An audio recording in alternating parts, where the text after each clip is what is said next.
Welcome back, everyone. You're gonna have to bear with me a little bit here. I've been sick probably since Wednesday, and I'm trying to get out here and do more videos, especially since Halloween's on the way, and we're almost into November, obviously. But just bear with me here. Welcome back to another reading of Scary Stories to Tell in the Dark. Now, let's get into it here.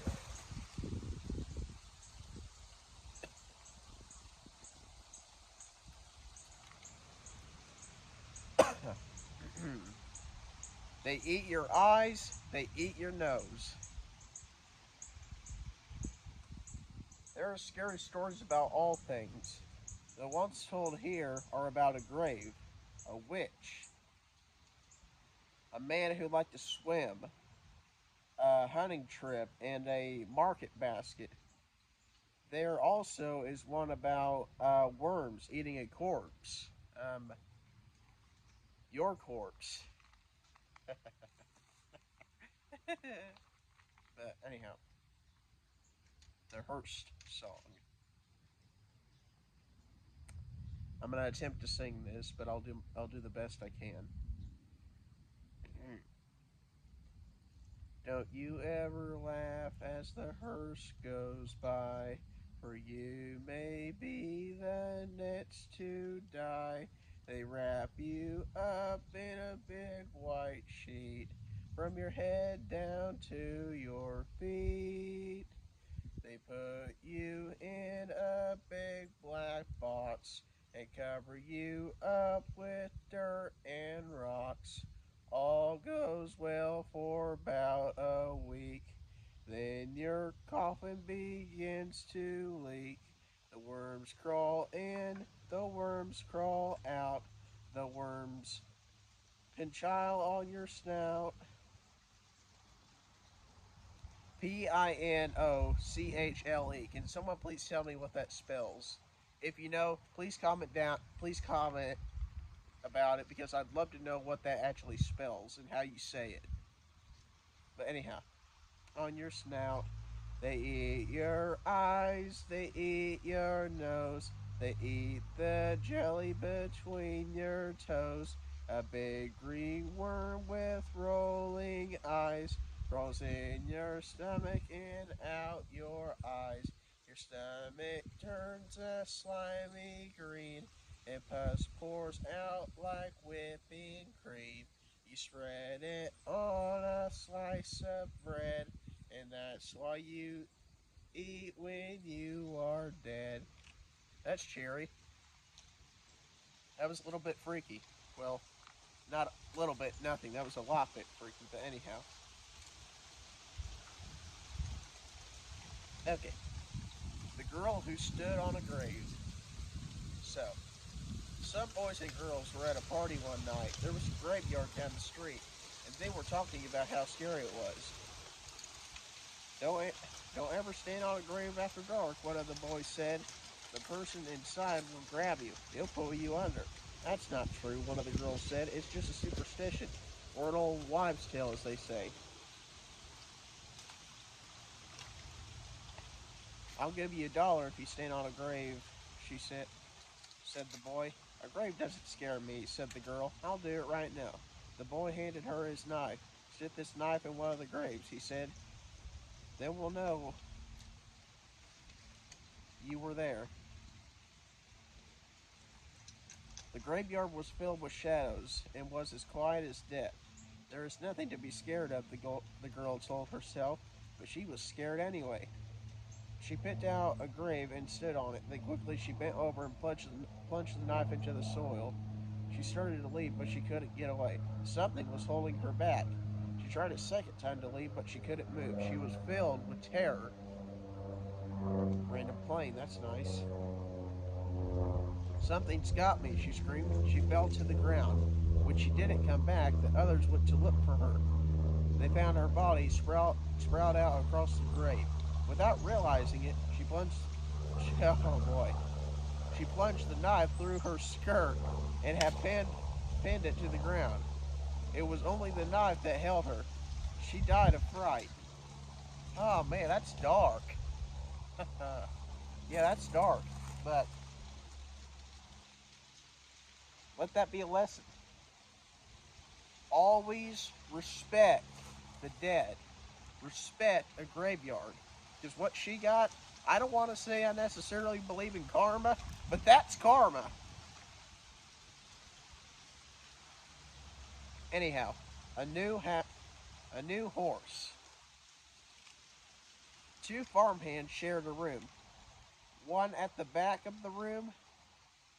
Sorry, one slept at the back of the room. The other slept near the door.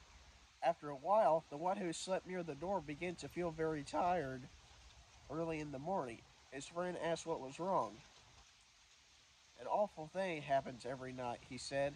A witch turns me into a horse and rides me all over the countryside. I'll sleep in your bed tonight, his friend said. We'll see what happens to me.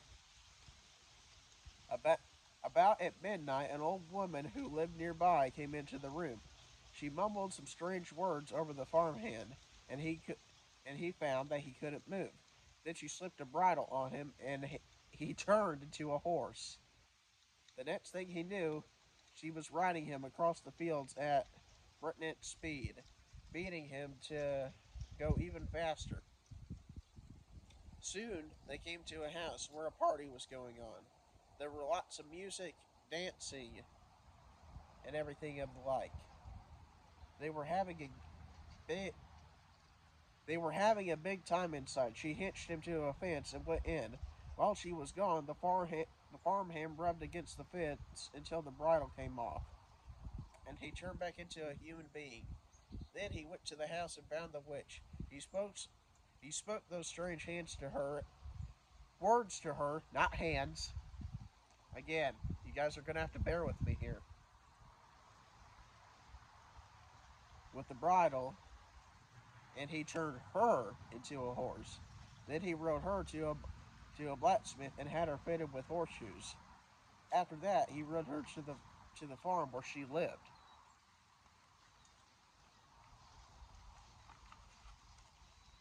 I have a I have a pretty good filly here, he told her husband, but I need a stronger horse. Would you like to trade? The old man looked her over and hang on. The old man looked her over and he said he would do it. So they picked out another horse, and the farmhand rode it away. Her husband led his new horse to the barn. He took off the bridle and went to hang it up, but when he came back, the new horse was gone. Instead, there stood his wife with horseshoes nailed to her hands and feet. Can you imagine that? That would be a pretty grisly sight to see, to say the least. Now then, gonna do a couple more here. If my dogs don't quit running,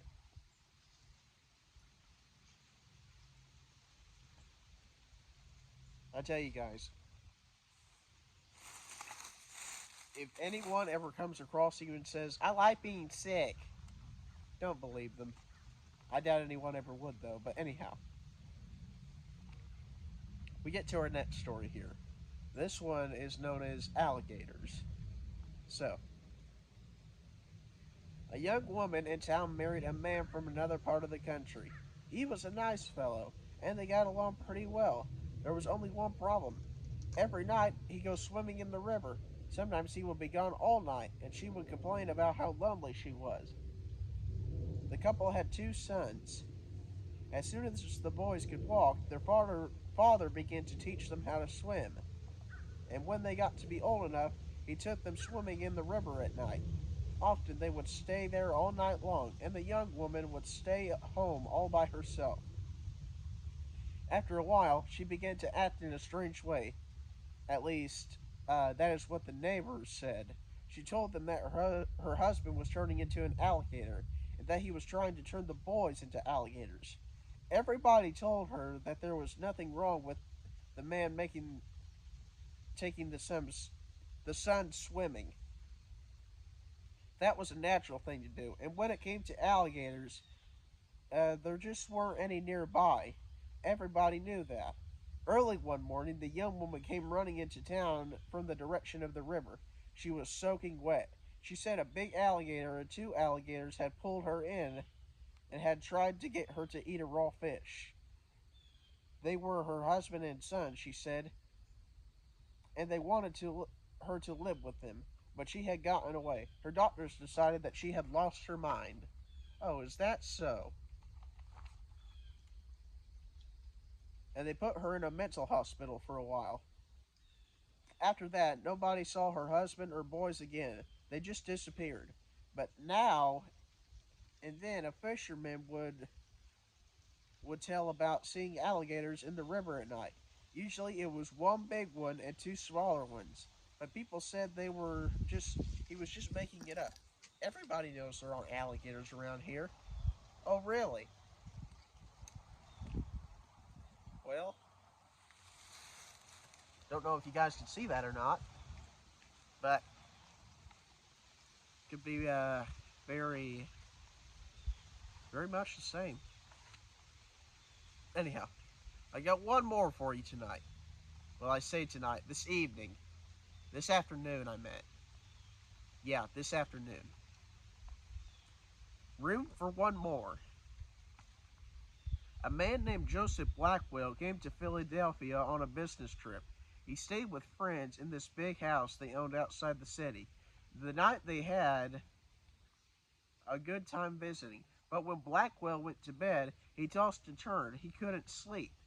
Sometimes during the night, he heard a car turn into the driveway. He went to the window to see who was arriving at such a late hour.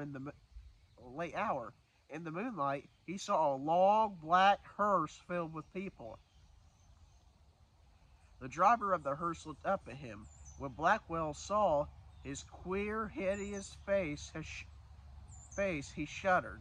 The driver called to him, "There is room for one more." Then he waited for a minute or two and drove off. In the morning, Blackwell told his friends what happened. "You were dreaming," they all said. "I must have been," he said, "but it didn't seem like a dream." After breakfast, he went into Philadelphia. He spent the day high above the city in one of the new office buildings there. Late in the afternoon, he was waiting for an elevator to take back down to the street, but when it arrived, it was very crowded. One of the passengers looked out and called to him. There's room one more," he said. It was the driver of the hearse. No, thanks, sir," said Blackwell gibberishly. "I'll get the next one." The doors closed and the elevator started down. There was shrieking and screaming and the sound of a crash. The elevator had fallen to the bottom of the shaft. Everyone on board was killed. That's freaky. Anyhow, I hope you guys have enjoyed this little reading. If you did, please consider subscribing, liking. Channel's doing pretty decent. Like, I looked, we're at 420 subscribers, which is awesome. It'd be great if we could hit 500 or more by Christmas. I think you guys can do it. With that, take care, everyone.